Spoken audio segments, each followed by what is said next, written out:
স্বাগতম জনাইছোঁ আপোনালোকক অন্য এটা ভিডিঅ'ৰ সৈতে আমাৰ চেনেললৈ। বন্ধুসকল, আমি আজি শিকিম কেলেণ্ডাৰৰ বিষয়ে, অৰ্থাৎ কেলেণ্ডাৰ ৰিজনিং। কম্পিটিটিভ এক্সামসমূহত প্ৰায়ে অহা ৰিজনিংসমূহৰ ভিতৰত অন্যতম এটা হৈছে কেলেণ্ডাৰ ৰিজনিং। আহক আমি আৰম্ভ কৰোঁ। কেলেণ্ডাৰ। প্ৰথমতে কেলেণ্ডাৰৰ বিষয়ে জানিবলৈ হ'লে আমি কেলেণ্ডাৰ কোনে আৱিষ্কাৰ কৰিছিলে সেইটো জানিব লাগিব। কেলেণ্ডাৰ আৱিষ্কাৰ কৰিছিল জৰ্জ কেলেণ্ডাৰ নামৰ এজন বিজ্ঞানীয়ে 1852 চনত। গতিকে আহক আৰম্ভ কৰোঁ আমি কেলেণ্ডাৰৰ বিষয়ে। আমি জানো এক সপ্তাহত 7 দিন থাকে। এক সপ্তাহত আমি জানো 7 দিন থাকে। আনহাতে এবছৰত থাকে 365 দিন। সেই এবছৰত 52 সপ্তাহ আৰু এদিন থাকে, অৰ্থাৎ 365ক যদি আমি 7ৰে হৰণ কৰোঁ, যিহেতু এসপ্তাহত 7 দিন থাকে, তেন্তে পাম আমি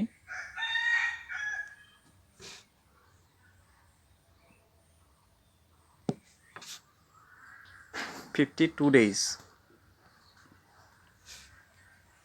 365ক 7ৰে হৰণ কৰিলে এইপিনে 364 হ'ব, 1 এইপিনে হ'ব 52, অৰ্থাৎ এক বছৰত 52 সপ্তাহ আৰু 1 দিন থাকে।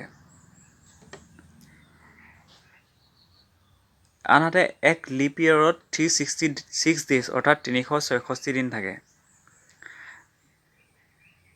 366 দিন আৰু এক লিপ ইয়েৰত মুঠ 52 সপ্তাহ 2 দিন থাকে।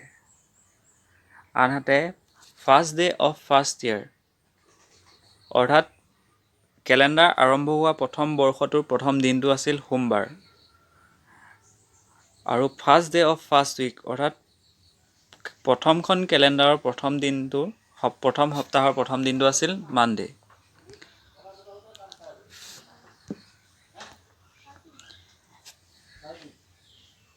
এতিয়া আমি আকৌ এই ইয়েৰক দুটা টাইপত ভাগ কৰিব পাৰিম। এটা হৈছে অৰ্ডিনেৰী ইয়েৰ, এটা হৈছে চেঞ্চুৰী ইয়েৰ। এটা হৈছে অৰ্ডিনেৰী ইয়েৰ, আনটো হৈছে চেঞ্চুৰী ইয়েৰ। সেই অৰ্ডিনেৰী ইয়েৰক আকৌ দুটা ভাগত ভাগ কৰিব পৰা হ'ব, যেনে নৰ্মেল ইয়েৰ আৰু লিপ ইয়েৰ। নৰ্মেল ইয়েৰটো সেইবোৰ ইয়েৰ য'ত ইয়েৰৰ সংখ্যাটো 4ৰে হৰণ নাযায়। এতিয়া 1961, 1947, 2001, 2002 আদি সংখ্যাবোৰক 4ৰে হৰণ নাযায়। আনহাতে লিপ ইয়েৰবোৰ হৈছে সেইবোৰ সংখ্যা যিবোৰক 4ৰে হৰণ যাব। 2004, 2008, 2012 এইবোৰ হৈছে লিপ ইয়েৰ। আকৌ চেঞ্চুৰী ইয়েৰকো দুটা ভাগত ভাগ কৰিব পাৰি। এটা হৈছে নৰ্মেল চেঞ্চুৰী, এটা হৈছে leap century year. Normal century year অৰ্থাৎ যিবোৰ বৰ্ষৰ শেষৰ দুটা অংক 0 হ'ব, সেইবোৰ হৈছে নৰ্মেল চেঞ্চুৰী ইয়েৰ, কিন্তু ইয়াক 4ৰে হৰণ নাযাব লাগিব। লিপ চেঞ্চুৰী ইয়েৰ হৈছে সেইবোৰ বৰ্ষ যিবোৰৰ শেষৰ দুটা, অৰ্থাৎ লাষ্টৰ দুটা অংক 0 থাকিব, কিন্তু ইহঁতক 4ৰে হৰণ যাব। সেইবোৰক ক'ব লিপ চেঞ্চুৰী ইয়েৰ। এতিয়া আমি যদি চাওঁ লিপ ইয়েৰ, আমি লিপ ইয়েৰ কাক কয় জানো? পৃথিৱী সূৰ্যৰ চাৰিওফালে ঘূৰিবলৈ লাগে 365 দিন 6 ঘণ্টা সময়। সেই 6 ঘণ্টা সময়টো মেকআপ কৰিবৰ কাৰণে প্ৰতি 4 বছৰ মূৰে মূৰে এক দিন বঢ়াই দিয়া হয়, আৰু সেইবাবে প্ৰতি 4 বছৰ মূৰে মূৰে লিপ ইয়েৰ ধৰা হয়। যিবোৰ বৰ্ষক আমি 4ৰে হৰণ কৰিব পাৰোঁ, সেই বৰ্ষবোৰক লিপ ইয়েৰ বুলি কোৱা হয়। যেনেকৈ 1924টোক আমি 4ৰে হৰণ কৰিব পাৰিম। 2008, 1860, 1864, 1996 এনে বৰ্ষবোৰ হৈছে লিপ ইয়েৰ। আনহাতে অৰ্ডিনেৰী ইয়েৰবোৰ সেইবোৰ বৰ্ষ যোনবোৰক আমি 4ৰে হৰণ কৰিব নোৱাৰোঁ, অৰ্থাৎ 4ৰে হৰণ নাযায়। যেনেকৈ 1947, 1950, 1890, 1878, 1641 ইত্যাদি।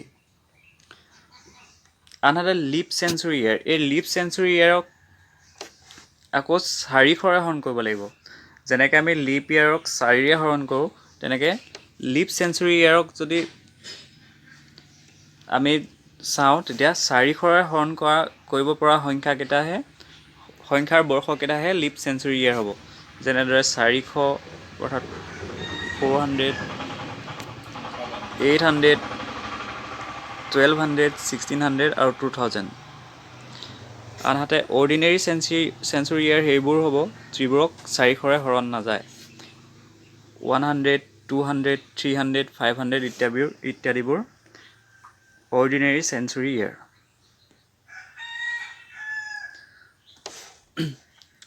আমি সকলোৱে জানো এটা লিপ ইয়েৰৰ পৰা আনটো লিপ ইয়েৰলৈ 4 বছৰ লাগে, কিন্তু এইটো সম্পূৰ্ণকৈ সত্য নহয়।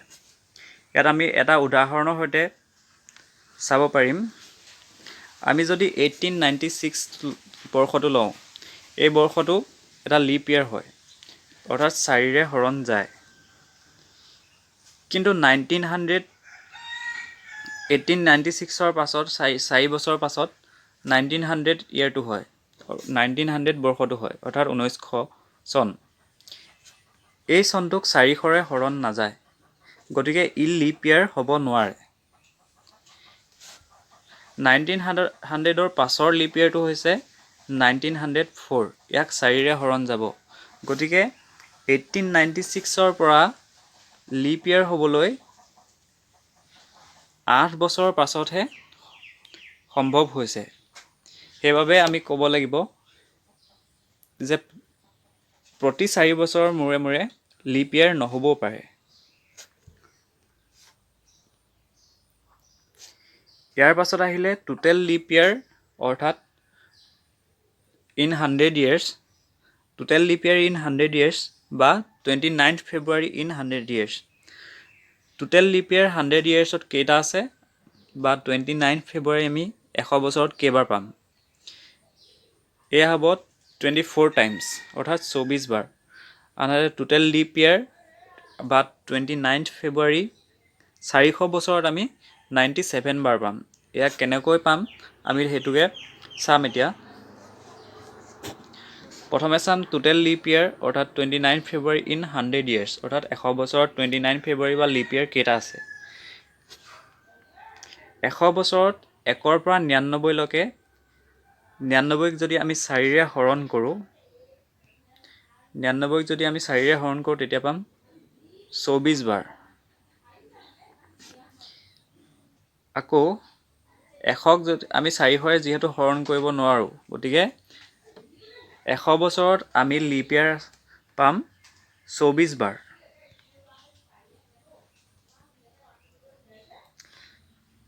আনহাতে যদি 100 বছৰত লিপ ইয়েৰ 24 বাৰ হয়, তেন্তে তাত নৰ্মেল ইয়েৰ থাকিব 76 বাৰ। লিপ ইয়েৰ যদি 24 বাৰ হয়, তেন্তে নৰ্মেল ইয়েৰ থাকিব 76 টাইমছ। গতিকে প্ৰতি 400 বছৰত যদি আমি চাবলৈ হয়, 0ৰ পৰা 100লৈকে থাকিব 24টা বৰ্ষ লিপ ইয়েৰ, 101ৰ পৰা 200লৈ থাকিব 24টা লিপ ইয়েৰ, 201ৰ পৰা 300লৈ থাকিব 24টা লিপ ইয়েৰ। কিন্তু 300ৰ পৰা 400লৈ থাকিব 25টা লিপ ইয়েৰ। কাৰণ 400টো আমি 4ৰে হৰণ যাব, গতিকে 400টো এটা লিপ ইয়েৰ হ'ব। 24 + 1, 24 + 1, 25 হ'ব। গতিকে total leap year in 400 years, অৰ্থাৎ 400 বছৰত টোটেল লিপ ইয়েৰ হ'ব 24 + 24 + 24 + 25, অৰ্থাৎ 97 টাইমছ। এতিয়া যদি আমি চাওঁ total 29th date in 100 years, 29th date আৰু 29th ফেব্ৰুৱাৰী দুটা বেলেগ বস্তু। 29th ফেব্ৰুৱাৰী বুলি ক'লে মানে বছৰেকত এবাৰহে পাম, কিন্তু 29th ডেট বুলি ক'লে মানে আমি বছৰেকত হয়তো 11 বাৰ পাব পাৰোঁ বা 12 বাৰো পাব পাৰোঁ। অৰ্থাৎ 12 মাহ, গোটেই 12টা মাহতো 29 ডেট থাকিব পাৰে বা 11টা মাহতহে 29th ডেটটো থাকিব পাৰে। এতিয়া 29th ডেট টোটেল 100 বছৰত থাকিব 1124 বাৰ, অৰ্থাৎ 1124 টাইমছ। আনহাতে total 29th date in 400 years অৰ্থাৎ 400 বছৰ 29th ডেটটো থাকিব 4497 বাৰ। এইটো কেনেকৈ হয় আমি চাম এতিয়া। 29th ডেট ইন 100 years অৰ্থাৎ 100 বছৰত কেইবাৰ 29th ডেট আহিব। In 100 years there are 24 leap years and 76 normal years অৰ্থাৎ 100 বছৰত আমাৰ 24টা লিপ ইয়াৰ থাকে আৰু 76টা নৰ্মেল ইয়াৰ থাকে। 76 যোগ 24 100 বছৰ। 100 বছৰত 24টা লিপ ইয়াৰ থাকিব আৰু 76টা নৰ্মেল ইয়াৰ থাকিব। আনহাতে এটা নৰ্মেল ইয়াৰত 11 বাৰ 29th ডেট অৰ্থাৎ 29 তাৰিখটো আমি এটা নৰ্মেল ইয়াৰত অৰ্থাৎ সাধাৰণ বৰ্ষত 11 বাৰ পাম। মাত্ৰ ফেব্ৰুৱাৰী মাহতহে 29th ডেটটো নাহিব যেতিয়া এটা যিকোনো সাধাৰণ বৰ্ষত। কিন্তু যেতিয়া লিপ ইয়াৰ হ'ব তেতিয়া প্ৰতিটো মাহতে 29th ডেটটো থাকিব অৰ্থাৎ গোটেই 12 মাহতে 29th ডেট থাকিব। যিহেতু লিপ ইয়াৰটো ফেব্ৰুৱাৰী মাহটো 29 দিনীয়া হয়। তেন্তে 100 বছৰত 24 পূৰণ 12 যোগ 76 পূৰণ 11 অৰ্থাৎ 1124 বাৰ 29th ডেটটো পাম। 29 তাৰিখটো আমি 100 বছৰত 1124 বাৰ পাম। সেই একেটা কথাকে যদি আমি এতিয়া 29th ডেটটো 400 বছৰত চাওঁ তেতিয়া আমি কিমান বাৰ পাম? প্ৰথম 100 বছৰত আমি 1124 বাৰ পাম। দ্বিতীয় 100 বছৰতো আমি 1124 বাৰ পাম। তৃতীয় 100 বছৰতো আমি 1124 বাৰ পাম। কিন্তু চতুৰ্থ বাৰত আমি 301ৰ পৰা 400ৰ ভিতৰত আমি 1125 বাৰ পাম। কাৰণ 400টো এটা লিপ ইয়েৰ হয়। গতিকে টোটেল 29th ডেট অৰ্থাৎ 29 তাৰিখ 400 বছৰত মুঠ 4497টা পাম। এতিয়া আমি সেইটোকে যদি এখন চাৰ্টত আমি মনত ৰাখিবৰ বাবে ব্যৱহাৰ কৰিব পাৰিম। 29 ফেব্ৰুৱাৰী 29 ফেব্ৰুৱাৰী 100 বছৰত আৰু 400 বছৰত। 29 ফেব্ৰুৱাৰী 100 বছৰত 24 বাৰ হ'ব। 29 ফেব্ৰুৱাৰী 400 বছৰত 97 বাৰ হ'ব। 29 ফেব্ৰুৱাৰী 100 বছৰত 1124 বাৰ হ'ব। 29 ফেব্ৰুৱাৰী 400 বছৰত 4497 বাৰ হ'ব। এইটোক আমি মনত ৰাখিবলৈ সুবিধা হ'বলৈ এইটো মন কৰিলে হ'ল। যদি 29 ফেব্ৰুৱাৰীটো 100 বছৰ হয় তেতিয়া 24 বাৰ হ'ব। এইপিনে 100 বছৰত 1124 অৰ্থাৎ দুইটাতে 24 থাকিব আৰু 400 বছৰত দুইটাতে 97 সংখ্যাটো থাকিব।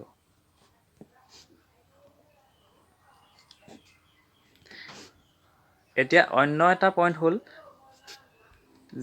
এটা সাধাৰণ বৰ্ষ যিটো দিনত আৰম্ভ হয় সেইদিনাই শেষ হয়। অৰ্থাৎ যদি সোমবাৰে আৰম্ভ হয় তেন্তে সোমবাৰে শেষ হ'ব। উদাহৰণস্বৰূপে 2005টো আমি ল'ব পাৰোঁ। 2005 চনৰ 1 জানুৱাৰীটো আছিল সোমবাৰ আৰু 2005 চনৰ 31 ডিচেম্বৰ অৰ্থাৎ শেষৰ দিনটো আছিল মনডে। এতিয়া যদি আমি চাওঁ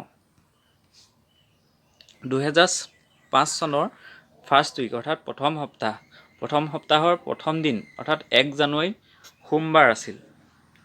এইটো বৰ্ষটোৰ প্ৰথম দিন আৰু 7 নম্বৰ দিন অৰ্থাৎ যিহেতু 7 দিনত এসপ্তাহ হয় তেন্তে 7 নম্বৰ দিনটো আছিল দেওবাৰ।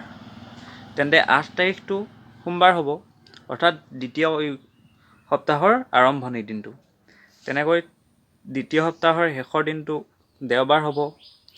তেনেকৈ যদি আমি চাওঁ 52 নম্বৰ সপ্তাহ অৰ্থাৎ এবছৰ যিহেতু 365 দিন থাকে অৰ্থাৎ 52 সপ্তাহ এদিন। গতিকে শেষৰ সপ্তাহটো চাওঁ তেন্তে শেষৰ সপ্তাহৰ আৰম্ভণিৰ দিনটো হ'ব 24 ডিচেম্বৰ মনডে অৰ্থাৎ সোমবাৰ আৰু 52 নম্বৰ সপ্তাহৰ শেষৰ দিনটো হ'ব 30 ডিচেম্বৰ দেওবাৰ। গতিকে 31 ডিচেম্বৰ অৰ্থাৎ বৰ্ষটোৰ শেষ দিনটো সোমবাৰেই হ'ব। ইয়াৰ পৰা আমি ভালদৰে বুজিব পাৰিম যে এটা নৰ্মেল ইয়েৰ অৰ্থাৎ সাধাৰণ বৰ্ষত যিটো দিনত বৰ্ষটোৰ আৰম্ভণি হয়, যি বাৰে আৰম্ভ হয়, সেইটো বাৰতে বৰ্ষটোৰ সমাপ্তিও হয়। আমি নেক্সট ক্লাছত অৰ্থাৎ নেক্সট ভিডিঅ'ত শিকিম কেনেকৈ যদি এটা লিপ ইয়েৰ হয় তেতিয়া সেই বৰ্ষটোৰ প্ৰথম দিনটো যি বাৰ হয় শেষৰ দিনটো